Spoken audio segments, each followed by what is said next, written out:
بسم الله الرحمن الرحيم. الحمد لله رب العالمين والعاقبة للمتقين والصلاة والسلام على نبينا محمد وعلى آله وأصحابه أجمعين. أما بعد، فنتابع درسنا من كتاب حقوق دعت إليها الفطرة وقررتها الشريعة لفضيلة الشيخ العلامة محمد بن صالح العثيمين غفر الله له ولوالديه وللمسلمين. اینک ما درس‌های خود را با عون الله سبحانه و تعالی دوام می‌دهیم از کتاب حقوق دعت الیها الفطرة، یعنی حقوقی که به آن فطرت فرا خوانده است و قررتها الشریعه و شریعت اونها را چیکار کرده است؟ اعتراف کرده است و برقرار کرده است. یعنی شریعت اینها را با رسمی کرده است. شریعت اینها را رسمی کرده است که یکون کس اگه می کار کنه میگیم که در شریعت هست. کتاب مذکور از آن شیخ علامه محمد بن صالح العثیمین می باشد. الله سبحانه و تعالی این کس را و والدینشان را و جمیع مسلمانان را مغفرت کرده باشد. شیخ خیلی که گفتم در سال 347 اینا دونستم ضرور است تولد شده و 1421 در سن 74 سالگی وفات کرده است. یعنی بین وفات این کسی و شیخ ابن باز اگر خطا نکنم 1 سال است. خب از سال وفاتشان تا امروز که امروز گویم 1434 است، 13 سال می شود. الله سبحانه و تعالی شیخ در زیر رحمت خود قرار داده باشد، گناهش مغفرت کرده باشد و از اهل جنت و از همنشینان پیغمبران قرار داده باشد. و شما در درس‌های گذشته مقدمه را گذاشتیم، مقدمه شیخ را، و همچنین از 10 حقوقی که شیخ اختصارا ذکر کرد یختش گذاشتیم که این از همه گفتیم حق الحقوق و اوجب الواجبات، از همه حقوقی اولین درجه که یعنی کم و کم بودی در دیگه حقوق وابسته به همین حقوق می باشد. یک کدوم انسانی که در دیگه حقوق کم بودی دار باشد اگر معلوم میشه که این حالی به طریق لازمه یا به طور درکاری شناس شدگی نیست به حق الله حق سبحانه و تعالی. امروز شیخ می فرماید که یعنی امروز درس ما الحق الثاني حق رسول الله صلی الله علیه و علی آله و سلم، حق پیغمبر صلی الله علیه و علی آله و سلم. صاحب کتاب می فرماید و هذا الحق هو اعظم حقوق المخلوقین. این حق یعنی حق پیغمبر صلی الله علیه و آله و سلم از همه بزرگترین حقوق مخلوق است. یعنی از حقوق خودت هم بلند، از حقوق یعنی از همه نفیسترین انسان ها برای تو پدر و مادرت باشند، از حقوق والدینت هم بزرگتر این حق پیغمبر صلی الله علیه و آله و سلم باشه. زیرا که تو به طفیل همین کس قدر و ارزش نه فقط خودت بگیم، قدر و ارزش یا که احترام والدینت به طریق همین شناختی. فلا حق لمخلوق اعظم من حق رسول الله صلی الله علیه و آله و سلم. یگان مخلوق نیست که حق او از حق رسول الله صلی الله علیه و سلم بزرگتر باشد. فلا حق لمخلوق. امید وقتی که در جمله نافیه یعنی در دوام جمله نفی اگر نکیره بیاد اگر تفید العموم میگویم، میگه فلا حق لمخلوقین، مخلوق نکیره آمده شده است، معلوم شده است که یگان مخلوق نیست که کسی که نباشد همون مخلوق حق و از حق رسول الله صلی الله علیه و سلم بزرگتر باشد. قال الله تعالی در این مورد الله سبحانه و تعالی می فرماید انا ارسلناک شاهدا و مبشرا و نذیرا لتؤمنوا بالله و رسوله و تعزروه و توقروه. انا ارسلناک شاهدا، هر آن ما تو را فرستانیدیم، ای بعثناک بالنبوة، ما تو را فرستانیدیم با نبوت، یعنی به تو نبوت را دادیم، پیغام داده تو را فرستانیدیم. فهمیدین نبوت اصلا از کلمه نبع گرفته، پیغام. ما تو را با پیغام فرستانیدیم. خب همچون شاهدن ای مخبرا بحالهم، تو به حال احوال امت خبر میدهی. هم خلاص و مبشرا ای مخبرا لهم بما یسرهم، تو امت را چنان خبرهای میرسانی که خبرهای تو اینها را شاد و خرسند میگرداند. یعنی اساسا مبشرا بشارت دهنده میگن. بشارت چیه؟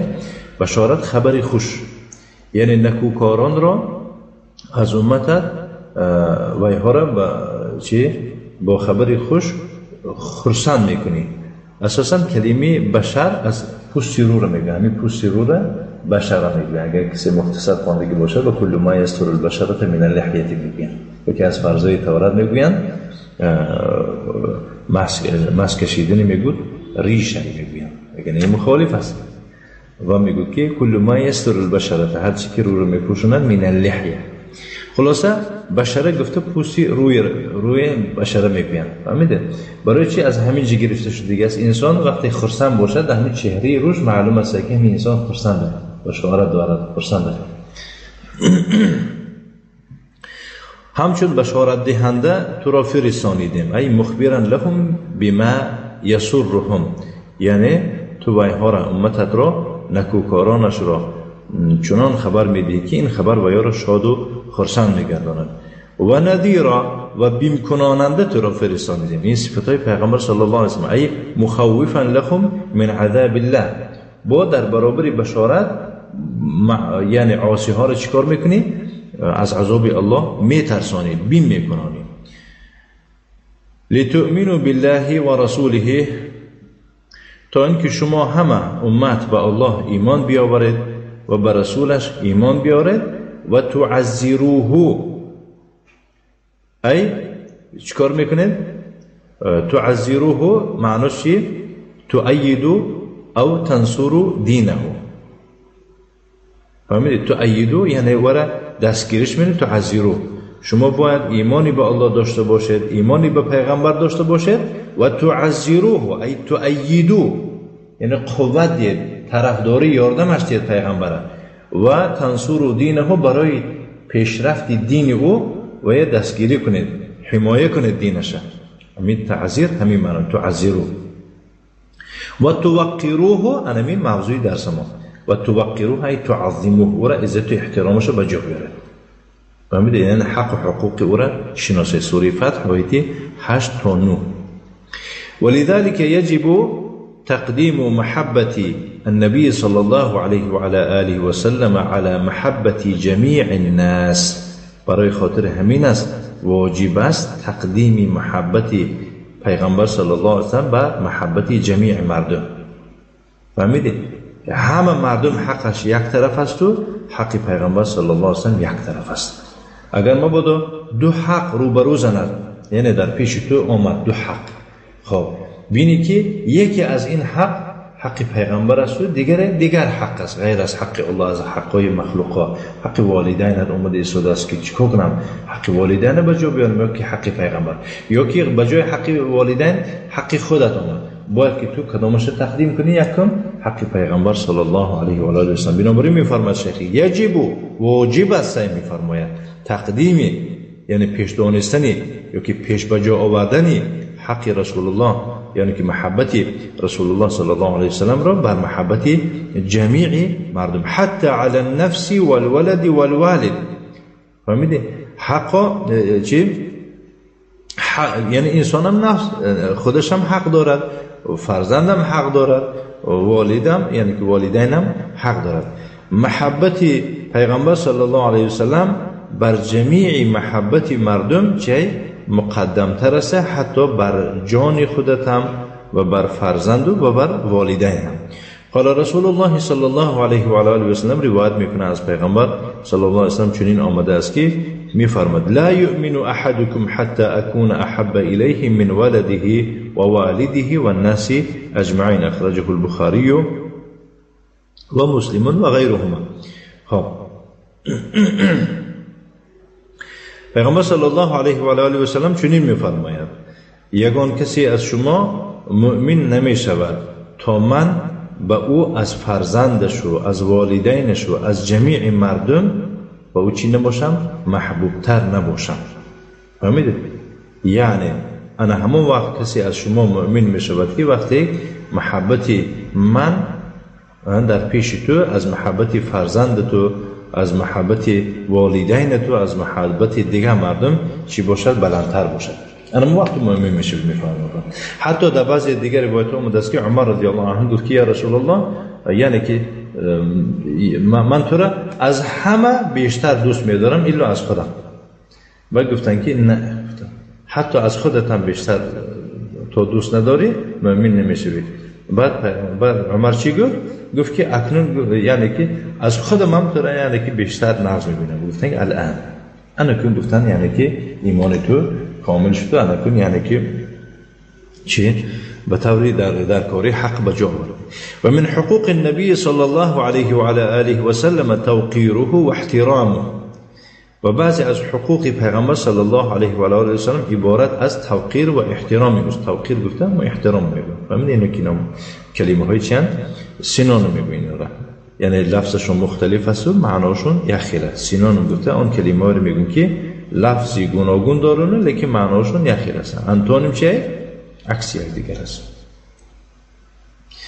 حق پیغمبر از اون عبارت است که او را عزت و احترامش میکنی. و تعظیمه التعظیم اللائق به، او را یعنی که بزرگ داشتن، تعظیم خیلی که سرخم کردن، یعنی او را بزرگ میدانی، بزرگ داشتنی که به او لایق باشد، من غیر غلو ولا تقصیر. باید که در تعظیم پیغمبر غلو نکنی، یعنی از حد زیاد که او را به زینه الله یکی حق الله را برای او عطا بخشی، خیلی این غلو میشد. ولا تقصیر، و حقش او را چی پایمال نکنی. حق او پایمال کردن مثلا گیره میگوی که محمد مانند یک مردم قطاری میگویی، در این چی میشد؟ تقصیری حق پیغمبر میشد. یا که صلوات نمیفرستونی، اینم یکی از پایمال کردن یک حق پیغمبر صلی الله علیه و سلم میشه. فتوقیره فی حیاته توقیر سنته و شخصه الکریم. احترام پیغمبر صلی الله علیه و آله و سلم در زنده بودنش از چه عبارت می باشد؟ این احترام سنتی او و شخصیت بزرگ او. پیغمبر زنده است، باید که تو سنتش هم احترام کنی، شخصیتش هم احترام کنی. و توقیره بعد مماته توقیر سنته و شرقه القویم. خب احترام او بعد مردنش از چه عبارت می باشد؟ و یعنی که احترام سنتی اوست و شریعت بزرگی یکی قویم به معنی حق است، شریعت حق او را احترام میکنیم. انا امروز ادعا میکنم که ما پیغمبر صلی الله علیه و آله و سلم چی احترام داریم. انا دروغگوییشون رو میفهمید، حس میکنید. وقتی که تو پیغمبر احترام داشتگی باشی، بس چرا برای تو سنت حدیث ذکر میکنن، تو چیکار میکنی؟ حدیث ترک میکنی، میگی که فتنه میخیزد، فتنه میشود. یعنی نخواد در احیای سنت پیغمبر فتنه شود. بعد چی میگن که در مذهب ما نیست. نخواد که یعنی که مذهب شما رو آورده چیکار کنیم؟ یعنی که سنت آورده با مذهب شما موافقت کنیم. خودی که یعنی که چی لابراتوری باشد مذهب مینا. فهمیدید؟ مذهبشون به مانند لابراتوریه. کدوم حدیثی که قبول کرد قبول نکند قبول نیست. کاش که با خودشون به مذهب شناس باشن. فهمیدید؟ این ادعای دروغ است. این ادعای چی؟ دروغ است. و من رأى توقیر الصحابه و تعظیمهم لرسول الله صلی الله علیه و علی آله و سلم عرف كيف قام هؤلاء الاجلاء الفضلاء بما يجب عليهم لرسول الله صلی الله علیه و علی آله و سلم. کسی دیدگی باشد احترام صحابگان را و بزرگ داشتن صحابگان را با پیغمبر صلی الله علیه و سلم، کسی این دیدگی باشد و کسی خوندگی باشد، من میداند چه خیلی بجا آوردن این بزرگان، اون چرا که واجب است بالایشان نسبت رسول الله صلی الله علیه و سلم. اینا تاریخ پیغمبر، تاریخ صحابه را خوندگی نیست. این مردم اگر میگوید شیخ اینا میخوندن، من میدیدن چه خیلی به درجه اعلی صحابه ها حرمتی بزرگ داشتن نسبت پیغمبر صلی الله علیه و سلم. این حرمت گفتن میشه. اما این ادعایی که در روش ریش نیسته، من احترام میکنم پیغمبر صلی الله علیه و سلم. لباسی غیر شرعی میپوشن، میگه که من احترام دارم نسبت پیغمبر صلی الله علیه و سلم. خلاص احترامش از مولد پیغمبر صلی الله علیه و سلم عبارت است. فهمیده؟ یعنی این کسا خلاصه از احترام صحابه ها نسبت پیغمبر اختصار گیم علم ندارن، خبردار نیستن. آخه مردمی بیچاره از کجا خبردار می شود اگر ملاهای مسکین و یارا چیکار نکنن، نفهمونن و نگوین، فقط یعنی که افسانه و یک چیزای سفسطی بیکار میگن. قال عروة بن مسعود لقريش حينما أرسلوه ليفاوض النبي صلى الله عليه وعلى آله وسلم في الصلح في قصة الحديبية. اکنون میگوید ببینید که عروة ابن مسعود نقل میکند برای قریشی ها. فهمیده این نماینده بود از طرف قریشی ها، پیش از اسلام ولی مسلمان شدگی نبود. این دیلیگاتسی بود، این نماینده بود، نماینده قریشی ها بود. وقتی که و یا قریشی ها فرستانیدن برای خاطر چیکار کردن، عهد و پیمان بستن با پیغمبر صلی الله علیه و سلم آیید صلح در قصه حدیبیه، جنگ حدیبیه رو می‌دیدن. یعنی که درباره صلح بستن یعنی که دگبر چیکار کردن، بستن با پیغمبر صلی الله علیه و آله و سلم با صحابگان. قریشی ها یک نماینده خودشون فرستادن به نام عروة ابن مسعود. اومده درمی مسلمان ها در اومد، بس صحابه ها رو دید و پیغمبر دید و معاملی و یار دید. نقل میکند برای قریشی ها، میفرماد که دخلت علی الملوک، من به نزد پادشاه ها در آمدم. یعنی کارم همین است، فقط نزد پادشاه ها رفتن، یعنی که عهد و پیمان و خبر بردن، خبر آوردن، کارش همین بود. گفتیم که دیلیگات نماینده بودیم. من به نزد پادشاه ها در آمدگیم. کسرا مثلا به نزد پادشاه فارس رفتیم، اینا چی است؟ تیتول میگو اینا را، یعنی که اینا لقب های پادشاهی همون مردمه. به نزد کسرا در آمدم، یعنی پادشاه فارس. و قیصر به نزد پادشاه روم در آمدم. و نجاشی به نزد پادشاه یعنی که حبشه اتیوپیا در آمدم. فلم ارى احدا يعظمه اصحابه مثل ما يعظم اصحاب محمد. یگان کس ندیدم که مردمش احترامش کند، صحابه هاش یعنی بگیم همنشین هاش و احترام کنند مثل آن احترامی که صحابه های محمد را میکنند. فهمیدید؟ یعنی من دیدم خدمتگارای و یا مثال گیرم صحابه و وزیراشون دیدم که چه نسبتی نجاشی و نسبتی کسرا و نسبتی قیصر چه احترام دارن، همش دیدم. میگم مثال گیرم و یا احترامش خیلی است. پیش مهمون چیکارن، پیش پادشاه چیکار احترام میکنن. خب مهمون یک جا بود چیه پشتیم پادشاه میگم اهمیت نمیده و هم خیلی و مستی و این نسون خیلی که عادتا میگم که مردم. اما این خصلت‌های درویگی و منافقی گویم مثال گیریم، این خصلت‌ها در اصحاب محمد صلی الله علیه و سلم نیست، ندیدم میگویند یا نقد کرده. اذا امرهم ابتدروا امره، من نقد میکنم بعضی کاراش میگه که محمد وقتی که ویار امر میکرد صحابه هاش شتاب میکردن. مثال وی بیار گفته یک کس میگفت چند کس میخسته همون کار را میکرد، پیشگیری میکردن، شتاب میکردن، میدویدن برای انجام دادن امر پیغمبر صلی الله علیه و آله و سلم. و اذا توضأ كادوا يقتتلون على وضوءه، وضوء هم آبی که طهارت میکنن که و فقط باشد اگر وضوء میشود. فهمیدید؟ وضوء فعلی یعنی که کاری طهارت میگویند، وضوء آبی طهارت. فهمیدید؟ برای همون مثال گیریم سحور همون خوراکی که برای پگاهی پیش از روزه گرفتن میخورید که و یا نوم اوقات چی میگوین؟ سحور میگوین. سحور خوردنش میگوین. فهمیدید؟ طهور همون چیزی رو میگوین که به هوای شستشو تازه میکنن. طهور یعنی که همون کارش میگوین. خب وقتی که پیغمبر میگو طهارت میکرد، قریب بین یکدیگرشون زناشویی شوکشی میکردن به خاطر آبی طهارت سه گرفتن، یعنی که تبرک برکت گرفتن.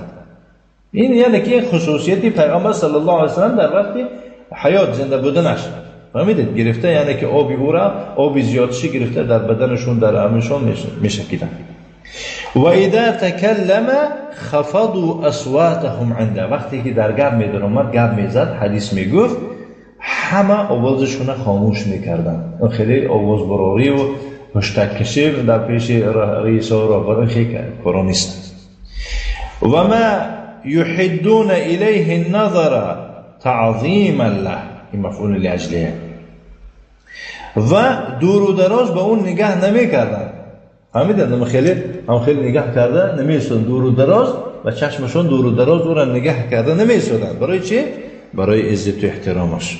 فهمیده؟ آج خیلی که ما می‌بینیم که بعضی کسان دیگه باشه در پیش شیخ‌ها هم خیلی میکنن، چون که شیخ‌های اهل سنت و جماعت هم اینو میراث برای پیغمبر صلی الله علیه و آله و سلم میباشن.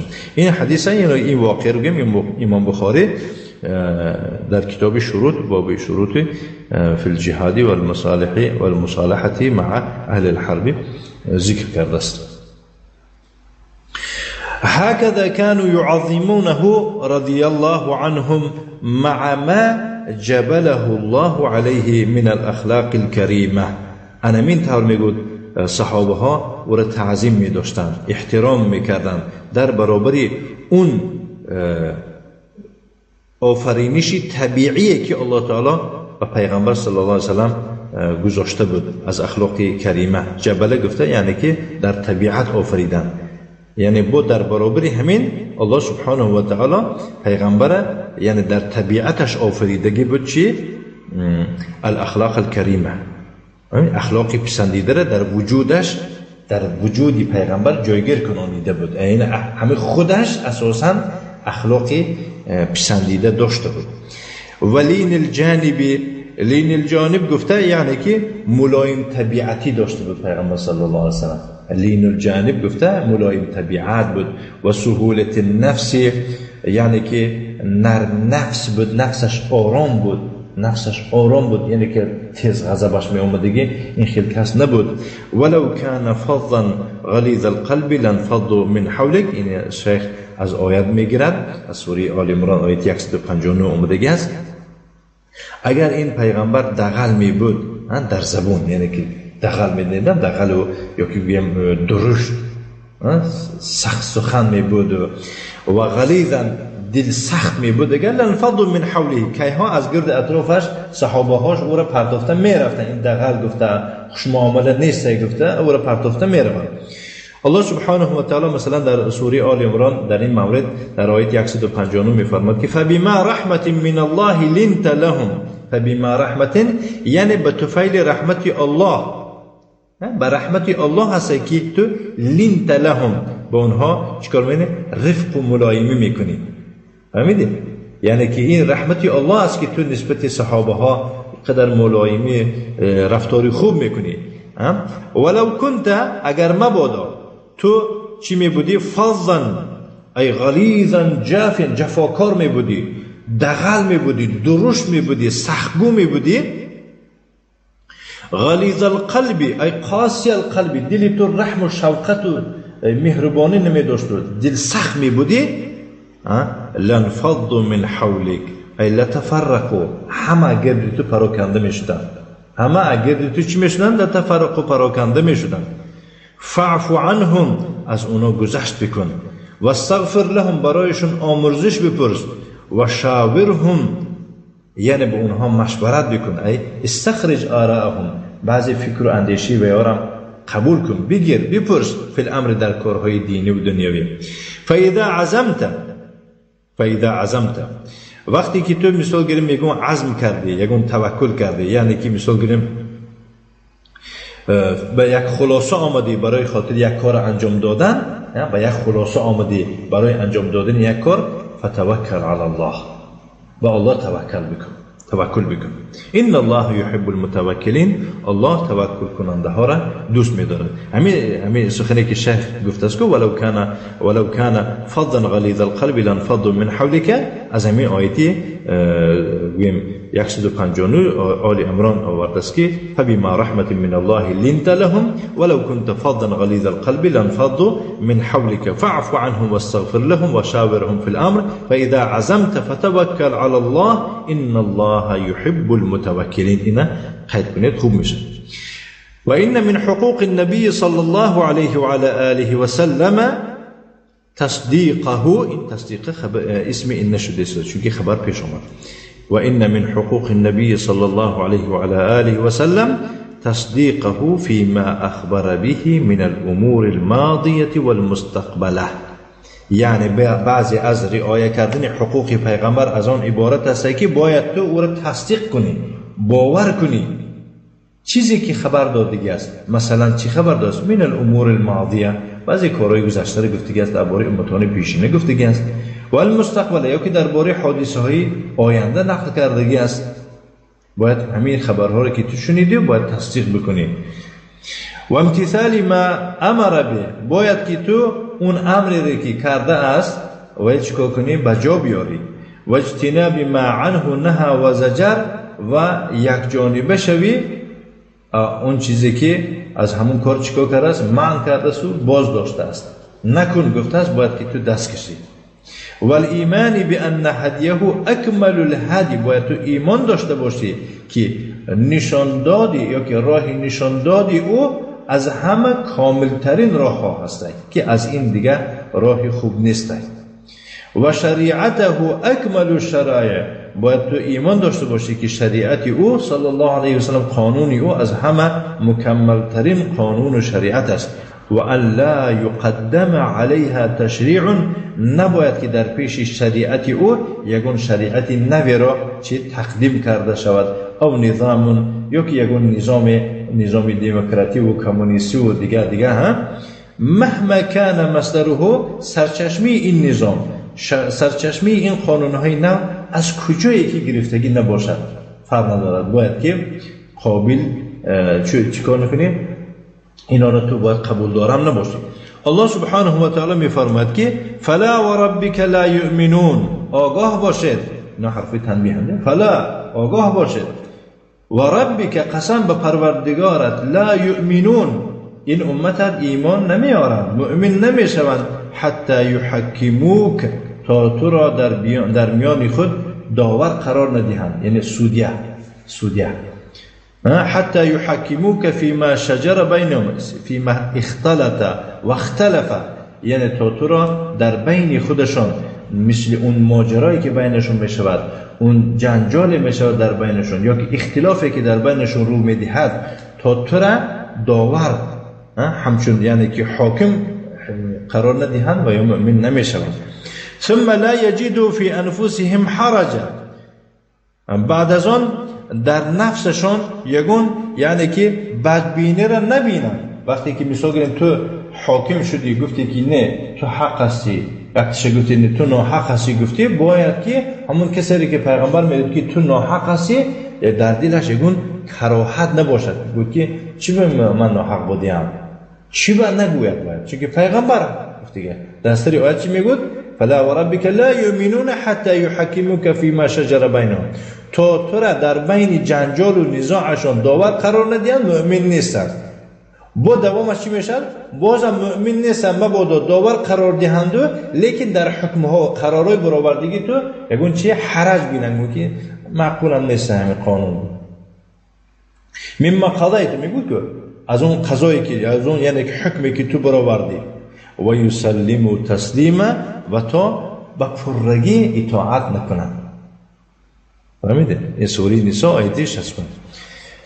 و قال و الله سبحانه و تعالی نیز میفرماید در سوره آل عمران آیت 31 قل این کنتم تحبون الله، بگو اگر واقعا شما الله را دوست می داشته باشید، راهش همین است که فتبعونی، پیروی از من کنید، یعنی نشون دهید که واقعا شما پیغمبر را دوست می دارید، یا که بگیم الله را دوست می دارید. دوست می دارید. دوست داشتن به پیروی پیغمبر نمی شود. یگانه راهی که این راه اثبات میکند که واقعا شما دوستدار الله هستید، پیروی از پیغمبر کنید.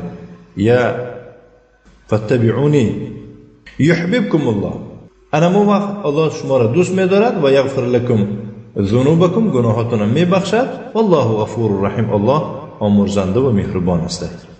فهمیده؟ این به چی میشود؟ پیروی از پیغمبر کردن، یعنی که چنگ به سنتی او کردن، چنگ به سنتی او زدن، یعنی که به سنتش عمل کردن.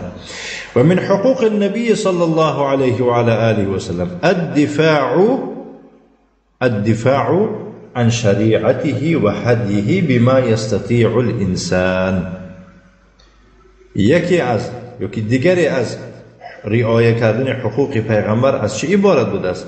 مدافعه کردن شریعت او، یعنی جانبداری، جنفیدایی کردن برای شریعت او، برای هدی، یعنی که راه نشان دادی او را حمایت کردن. بما یستطیع الانسان، چقدر که انسان میتواند من قوت چنی قوتش بحسب ما تتطلبه الحال من السلاح، یعنی همون حالت چیزی طلب کند از سلاح. میگم که سلاح فقط اون سلاح اتوماتیک کلاشنیکوف نگفته ایستاده در اینجا گرانت میته. سلاح میشود که انسان باید مسلح شود به علم. در وقتی میگیم با منافق و با یک بدبخت و با یک اهل شبهه بحث میکنی، یک بار اتومات نمیگیری و کارد گرفته نمیزنی که باید تو مسلح باشی به علم. در این حین وقتی که میگیم یک مقام سلاحی مثل کارد و شمشیر و کلاشنیکوف باشد، با اون مقام همین طلب کند، با اون وقت چیکار میکنیم؟ بعد از یعنی که پیشنهاد حجت و دلیل از قرآن بعد چیکار این اصطلاحات استفاده می‌بریم. برای من گفته است که بحسب ما تتطلبه الحال، همون حالت و وضعیت چی را طلب میکند؟ خود سلاح طلب میکند، خود چیزه. فاذا كان العدو يهاجم بالحجج والشبه، وقتی که مثال گیریم دشمن هجوم کند با حجت‌های دروغ خودش قطعی و با شبهه ها هجوم کند، فمدافعته بالعلم و دحض حججه، بس دفاع از یعنی هجوم کردن او به چی می شود؟ به علم می شود. خب و دحض حججه و برات کردن حجت های او و شبهه دفع کردن حجت های شبهه های او می شود و بیان فسادها و بیان روشنی فسادی اونها را. از کجا میدونی تو؟ از کجا رد کردن میتونی برادر مسلمان شبهه های کافرها را رد کردن یا که شبهه های رافضی ها را چخیل رد کردن میتونی؟ اگر تو علم چی نداشته باشی، باید که تو برای خاطر اینکه قادر این باشی علم از کتاب الله و سنت پیغمبر داشته باشی. و ان کان یهاجم بالسلاح والمدافعه، اگر مبادا یعنی که کافر هجوم میکردگی باشه بس سلاح و مدافعه کردن یعنی به هجوم حمله، فمدافعته بمثل ذلك، بعد دفاع هم از همین میشود. فهمیدی؟ از الجزاء من جنس العمل.